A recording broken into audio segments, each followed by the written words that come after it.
नमस्कार, आप देख रहे हैं city plus news network. City plus news network में आप तमाम दर्शकों का स्वागत है।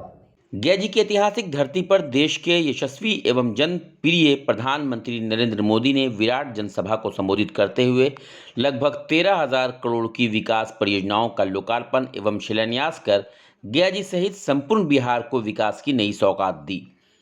अपने संबोधन में उन्होंने कहा कि यहाँ के लोगों की इच्छा थी कि इस नगरी को गया नहीं गया जी कहा जाए। मैं इस निर्णय के लिए बिहार सरकार का अभिनंदन करता हूं। मुझे खुशी है कि गया जी के तेज विकास के लिए बिहार की डबल इंजन सरकार लगातार काम कर रही है। गया जी की पावन भूमि से एक ही दिन में 12,000 करोड़ रुपए की परियोजनाओं का लोकार्पण और शिलान्यास हुआ, जिसमें ऊर्जा, स्वास्थ्य और शहरी विकास से जुड़े कई बड़े प्रोजेक्ट हैं। इनसे बिहार के उद्योग को ताकत मिलेगी और युवाओं के लिए रोजगार के नए अवसर भी बनेंगे। उन्होंने कहा कि मैं इन परियोजनाओं के लिए बिहार के लोगों को बधाई देता हूं। गरीब के जीवन से मुश्किलें दूर करना, महिलाओं के जीवन को आसान बनाना, मुझे जनता जनार्दन का सेवक बनकर यही काम करने में सबसे ज्यादा खुशी मिलती है। नरेंद्र मोदी ने कहा कि मेरा एक बड़ा संकल्प है, जब तक हर जरूरतमंद को पक्का घर नहीं मिल जाता, मोदी चैन से नहीं बैठेगा। इस सोच के साथ बीते 11 साल में 4 करोड़ से अधिक गरीबों को पक्के घर बनाकर दिए जा चुके हैं। प्रधानमंत्री नरेंद्र मोदी ने कहा कि गया जी की धरती शांति की धरती है, भगवान बुद्ध को ज्ञान की धरती है। गया जी विरासत बहुत ही प्राचीन है। गया को गया जी कही जाए, इसके लिए बिहार का अभिनंदन करता हूं। नए नए अवसर बढ़ेंगे। बिहार के लोगों को धन्यवाद देता हूं।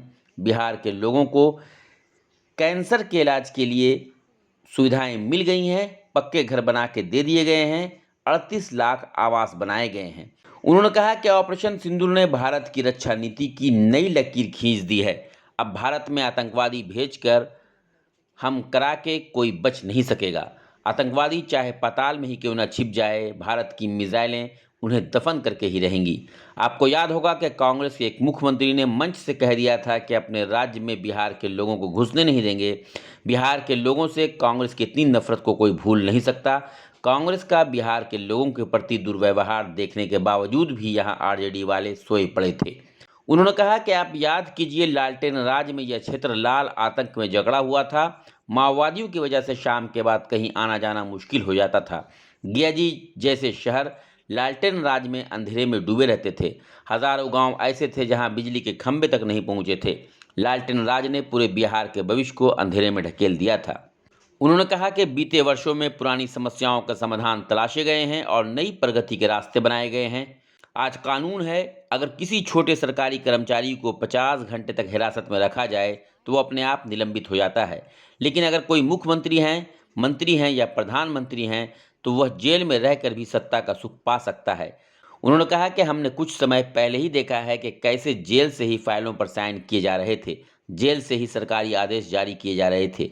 नेताओं का अगर यही रवैया रहेगा तो भ्रष्टाचार के खिलाफ लड़ाई कैसे लड़ी जा सकेगी। प्रधानमंत्री नरेंद्र मोदी ने क्या कुछ कहा, उसका आंखों देखा हाल। मुझे दिया और आप लोगों की कृपा देखिए, आप लोगों का प्रेम देखिए कि जिस ब्रिज का शिलान्यास आपने मुझे करने के लिए कहा, आज इसका लोकार्पण करने का अवसर भी आपने मुझे दिया। ये पुल सिर्फ सड़कों को नहीं, पूरे उत्तर और दक्षिण बिहार को जोड़ने का काम करेगा। जो भारी वाहन पहले गांधी सेतु से होकर 150 किलोमीटर का लंबा चक्कर काटते थे, अब सीधा रास्ता पाएंगे। इससे व्यापार तेज होगा, उद्योगों को ताकत मिलेगी और तीर्थयात्रियों का भी पहुंचना आसान होगा।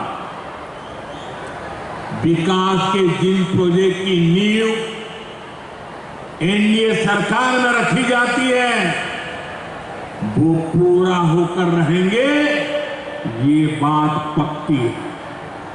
साथियों, एनडीए की डबल इंजन सरकार यहां रेलवे के विकास के लिए भी तेजी से काम कर रही है।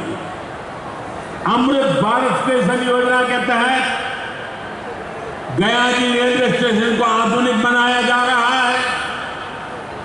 इससे गया जी रेलवे स्टेशन पर यात्रियों को एयरपोर्ट जैसी सुविधाएं मिलेगी। आज गया वो शहर है जहां राजधानी, जनशताब्दी और made in India Vande Bharat ट्रेनों की सुविधा उपलब्ध है। गया जी, सासाराम, प्रयागराज। साथियों, बिहार के युवाओं को पक्की सरकारी नौकरी देने के लिए नीतीश जी ने बड़ा अभियान चलाया हुआ है। ये नीतीश जी हैं, तभी यहां शिक्षकों की भर्ती भी पूरी पारदर्शिता से हुई।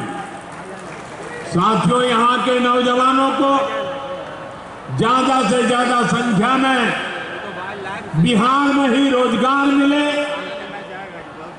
उन्हें नौकरी के लिए पलायन न करना पड़े, इसमें केंद्र सरकार की एक नई योजना से भी बहुत बड़ी मदद मिलने वाली है। अभी पिछले सप्ताह इस 15 अगस्त से ही देश भर में गया एवं आसपास की खबरों से अपडेट रहने के लिए हमारे चैनल को सब्सक्राइब जरूर करें और फेसबुक पर देखने के लिए श्याम किशोर जर्नलिस्ट को फॉलो करें।